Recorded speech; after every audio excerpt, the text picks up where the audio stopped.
The U.S. spends more per person on healthcare than any other country, and not everyone has insurance or government coverage. As the country debates fixes to our system, many are suggesting we follow the example of Canada, Britain, and much of Europe by having the government pay for everyone's healthcare, what's known as a single-payer system. Is government-run healthcare the answer to our healthcare problems? While everyone has health coverage under a single-payer system, that doesn't mean they have health care. To keep costs down, the government limits the amount of care available. This means patients routinely have to wait months for procedures, diagnostic testing, and specialists. And for patients like Charlie Gard, care may be denied altogether if it doesn't meet the government's cost-benefit requirements. Then there's the issue of quality. Countries with government-run systems restrict medicines, technology, and treatments that are readily available in the U.S. At the same time, government price controls fail to reward better service. As a result of longer wait times and lower quality care, survival rates for cancer, heart disease, pneumonia, AIDS, and other illnesses are significantly worse in other countries.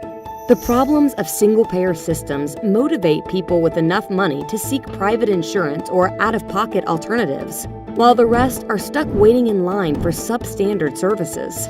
More than 60,000 Canadians come to the U.S. each year for healthcare treatment. So while government-run healthcare systems intend to be fair by covering everyone, the reality is much different for those who can't afford treatment outside the system. Not only would Americans suffer by moving to a single-payer system, but other countries would as well. The U.S. is responsible for much of the innovation and healthcare research done worldwide, and many countries benefit from its new drugs, devices, and treatment methods. Price controls and regulations in a government-run system discourage the risk-taking and investment that produce these improvements. Finally, because single-payer care is funded by taxes, tax burdens would be higher and take-home pay lower.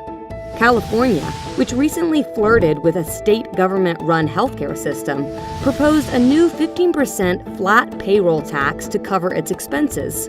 In other countries with government-run healthcare, taxes regularly exceed 50% of income.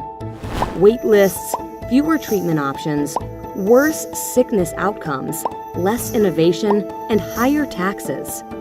There's a better way to lower healthcare costs and make sure everyone has access to quality care.